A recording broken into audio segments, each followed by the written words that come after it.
Et si on reparlait de course à pied dans Blow Up? En effet, après un recut sur le sujet il y a quelques années, nous avons eu à nouveau envie de courir, mais cette fois en voix off, sous la forme d'un top 5 bien bavard. Alors échauffons-nous bien, comme Simon Pegg dans Cours toujours de Nice, car nous avons beaucoup de choses à dire sur la question, et commençons donc par le footing. Des footings à un bon rythme, comme pour Kevin Spacey dans American Beauty, mais aussi des footings à un rythme plus mémère pour Catherine Deneuve dans Potiche, ou à un rythme plus pépère pour Billy Crystal et son collègue dans Quand Harry rencontre Sally. Des footings linéaires pour la plupart, mais qui peuvent aussi se faire en circuit fermé, bouclés, comme pour Dustin Hoffman dans Marathon Man, très bouclés comme pour Christian Bell dans Fighter, ou très bouclés comme pour Gary Lockwood dans 2001. Mais à part ça, eh bien le footing est parfois un moyen de drague, enfin presque, pour Woody Allen à la recherche de Julia Roberts dans Venise, dans Tout le monde dit I Love You, ou pour Jennifer Lawrence et Bradley Cooper, avec une réussite tout aussi incertaine dans Happiness Therapy. Mais le footing est aussi un moyen de décompresser, pour mieux fuir les tourments et les bruits de la ville, comme le fait Michael Fassbender dans Shame, bien aidé par Jean-Sébastien Bach, ou comme le fait Tom Hanks dans Sully, mais sans parvenir pour autant à oublier le trauma encore tout récent. À part ça, présenter son personnage principal en action, en plein footing, c'est toujours efficace, que ce soit de dos avec Jodie Foster dans Le Silence des agneaux, ou que ce soit de face avec Matthias Schoenaerts dans Maryland. Enfin, certains footings de l'histoire du cinéma nous ont parfois bien angoissés. C'est le cas tout récemment du footing très nocturne dans Get Out,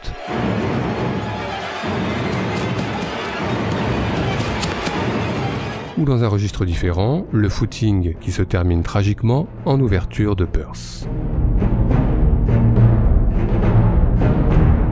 Du coup, pour ne pas prendre trop de risques, rien de mieux que le tapis en salle, en tous les cas pour Brad Pitt dans Burn After Reading, ou pour Bill Murray dans Lost in Translation, enfin presque.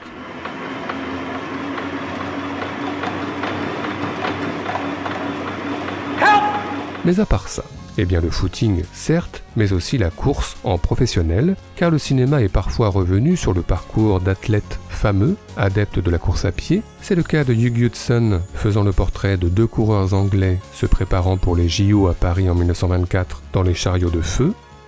C'est le cas aussi de Stephen Hopkins, dans La couleur de la victoire, qui revient sur le parcours haut en couleur de l'éternel Jesse Owens, quadruple médaillé d'or lors des JO de Berlin en 1936. Des JO de Berlin que recrée également Angelina Jolie dans Invincible, en se concentrant sur Louis Zamperini, qui deviendra plus tard un héros de guerre. Des JO de Berlin sur lequel revient également Gérard Houry, mais de façon plus légère, avec la complicité de Jean-Paul Belmondo dans L'As des As. Sinon, des adeptes de la course, il en existe également en Italie, dans Un enfant de Calabre, en Angleterre, dans La solitude d'un coureur de fond, en Australie, dans Gallipoli, ou aux États-Unis, dans Le Vainqueur. Tiens, Michael Douglas en marathonien, pourquoi pas. Et enfin, n'oublions pas l'handisport, et donc Rachida Brakni en guide d'un athlète aveugle dans La ligne droite de Régis Varnier. C'est quand tu veux. Tu suis ma voie, Yannick. Non, reviens à gauche, reste dans l'axe. Sinon, pour rester dans le jeu, le cinéma a aussi proposé des courses plus morbides, des chasses à l'homme suivies en direct à la télévision dans La 10e victime, un canevas scénaristique repris quelques années plus tard dans Le Prix du danger avec Gérard Lanvin, ou quelques années encore plus tard dans Running Man avec Arnold Schwarzenegger. À part ça, dans un registre plus dramatique, citons l'épreuve supplice qu'endurent les résistants dans les sous-sols de l'Armée des Ombres, ou l'épreuve tout aussi supplice dans le Apocalypto de Mel Gibson. Enfin, il y a la course-poursuite infernale entre forces de l'ordre et jeunes contestataires dans le désert américain dans Punishment Park de Peter Watkins. Mais encore, eh bien, nouvelle question, après quoi court-on au cinéma ? Bien évidemment contre la montre, comme Lola, très pressée pour sauver celui qu'elle aime, dans Cours Lola court. Sinon on court après son bus, comme dans Phénoména, On court après un taxi, en duo, comme dans Un ticket pour deux, ou après un van en famille, comme dans Little Miss Sunshine. Mais surtout on court pour attraper un train, à vitesse normale dans Le hasard de Kieślowski, ou au ralenti dans Le Darjeeling de Wes Anderson. Mais si on court beaucoup derrière un train au cinéma, comme Les enfants du coureur d'Amir Naderi, on peut aussi parfois courir devant un train, comme Les enfants de Stand By Me. Sinon, il y a Superman, qui ne fait jamais rien comme tout le monde, et qui court donc à côté d'un train, dans la version de Richard Donner. Enfin, on allait oublier, on court aussi au cinéma pour attraper un avion, en tous les cas Jim Carrey, pour toujours, dans Dumb and Dumber. It's okay! I'm a limo driver!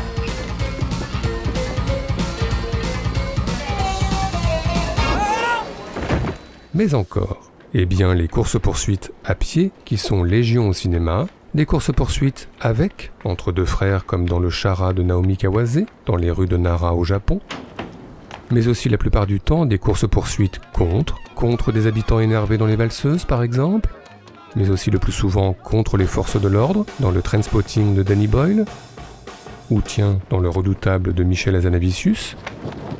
Ça va? Des courses-poursuites avec des moments d'arrêt, de doute et d'hésitation, comme dans Vincent n'a pas d'écailles, avant que tout ne reparte et à fond les ballons, comme dans The Murderer, dans des rues larges, ou dans Point Break, dans des ruelles bien plus étroites.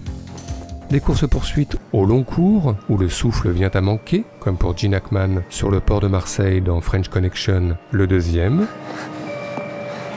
Des courses-poursuites enfin sans cesse empêchées par divers obstacles, en pleine rue dans Hong Bak, ou en pleine jungle dans Casino Royale. Mais nos empêcheurs de courses-poursuites préférés, les mimes sur la croisette dans La Cité de la Peur. Barrez-vous, con de mime! Mais la poursuite des poursuites au panthéon des poursuites, celle d'Hot Fuzz avec Simon Pegg, toujours lui, adepte des raccourcis, et un Nick Frost moins à son aise. Enfin, ces courses-poursuites se terminent bien souvent tragiquement, car pour une Shoshana qui parvient à éviter les balles de l'ennemi en ouverture d'Inglourious Bastards, combien de personnages fauchés en plein vol dans Il était une fois en Amérique, sur la musique éternelle d'Ennio Morricone, ou dans Blade Runner, avec ses vitres brisées éternelles elles aussi. Et puis la course Agonie de Jean-Paul Belmondo, rue Campagne Première dans À bout de souffle.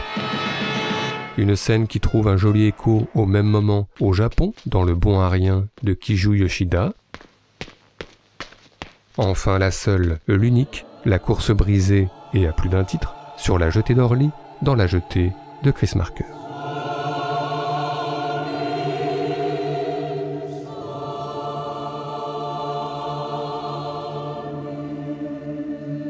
Enfin, terminons ce tour d'horizon par des courses, disons, plus positives. Des courses d'amour, tout d'abord, comme celle à 3 sur la passerelle Valmy dans Jules et Jim.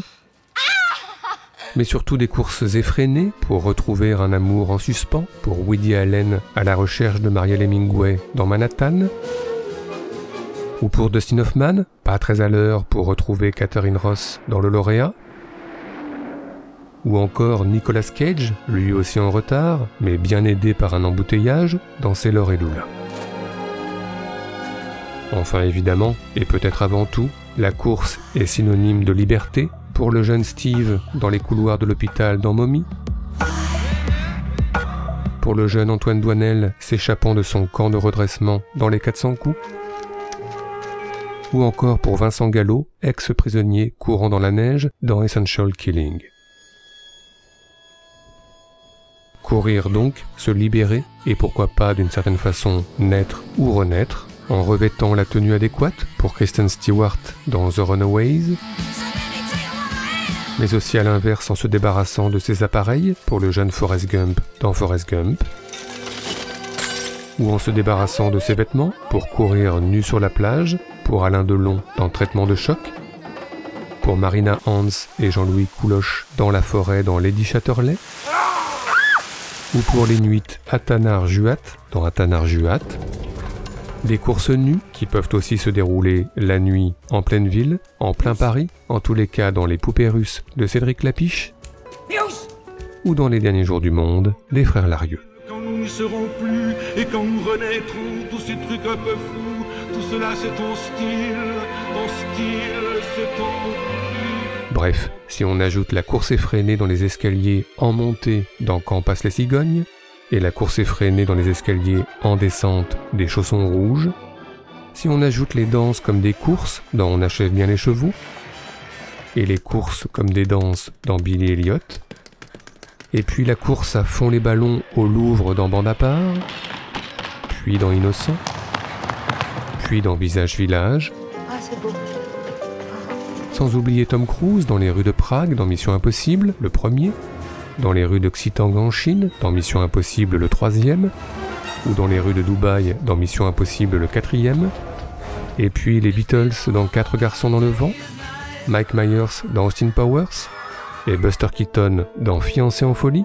On peut dire que tout le monde, un jour ou l'autre, court au cinéma, ce qui nous a donné, comme d'habitude, des envies de classement. C'est donc parti, tiens, le retour de Simon Pegg dans Cours toujours de Nice, pour notre traditionnel top 5 subjectif, celui des meilleures scènes de course de l'histoire du cinéma, en tous les cas pour nous.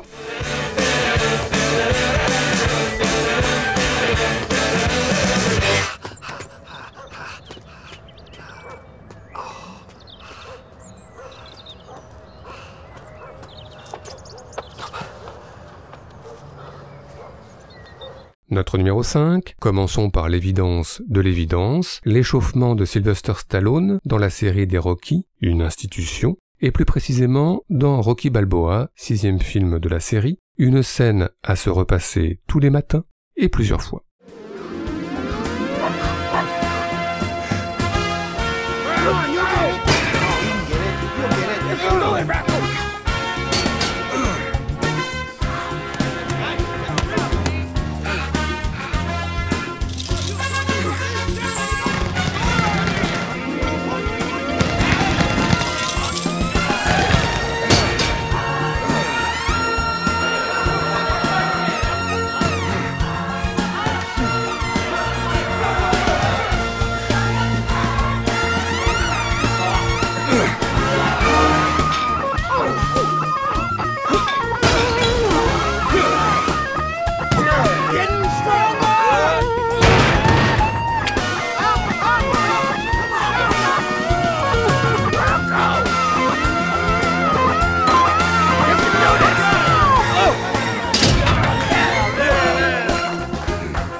Notre numéro 4, un film, une fois n'est pas coutume, que nous ne portons pas forcément très haut dans notre panthéon personnel, Les Rivières pourpres de Mathieu Kassovitz, mais qui contient une scène de course-poursuite, pour tout dire, assez géniale, entre Vincent Cassel et on ne sait pas encore tout à fait qui, une scène qui se termine avec un certain brio, dans un décor à la fois inattendu et pourtant inévitable.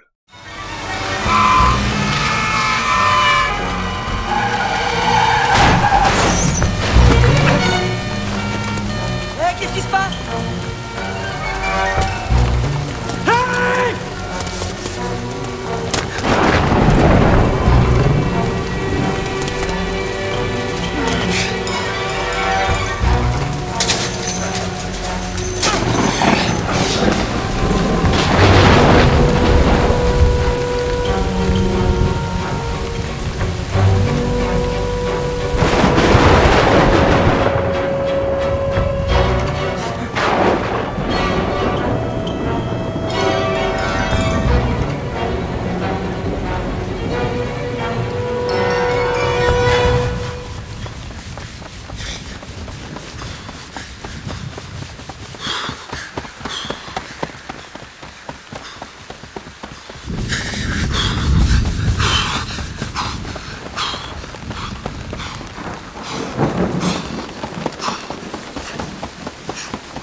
Notre numéro 3, pas facile de courir avec des talons hauts, et ce n'est pas Linda Kozlowski dans Crocodile Dundee qui nous contredira.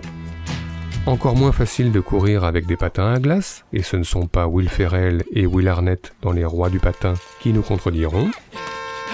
Mais le plus difficile, courir avec un déambulateur, et ce ne sont pas Jean Dujardin et Rudiger Vogler dans OSS 117 Rio ne répond plus qui nous contrediront.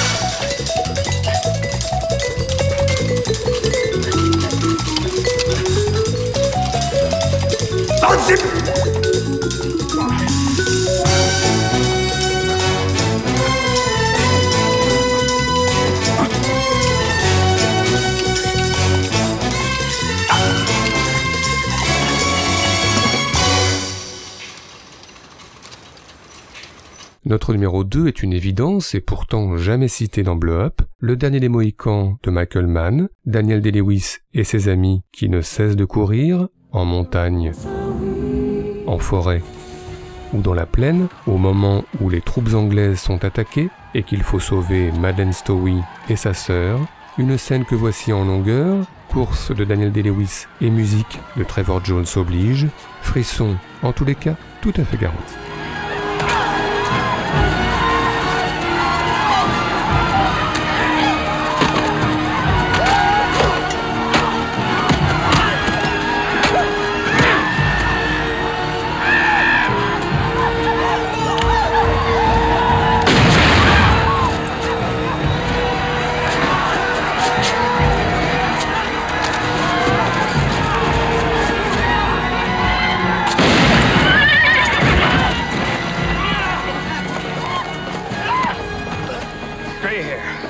Before you die, know that I will put under the knife your children, so I will wipe your seed from the earth forever.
Enfin, notre numéro 1, est-il raisonnable de citer une nouvelle fois dans Blow Up Mauvais sang d'Elos Carax, de remontrer encore la course folle éperdue d'un Denis Lavant malade et pourtant si vivant, totem d'une génération? Eh bien oui. Alors, pour Christophe, qui habite le 5e, de la part de Juliette, qui habite le 1er, L'amour moderne, par David Bowie.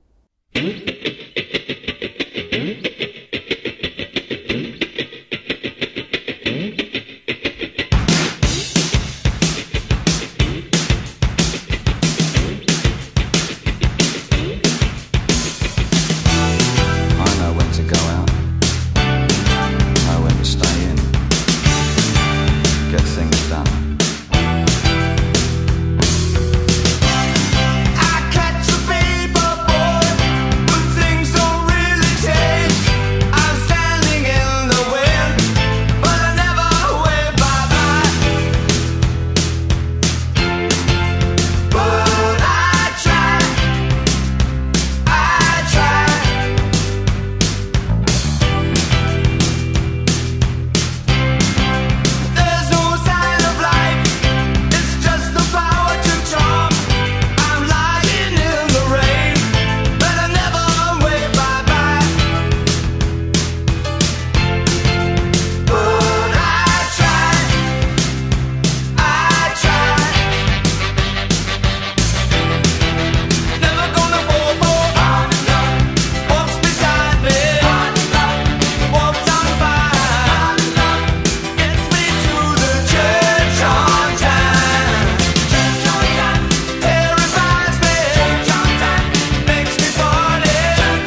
Anna.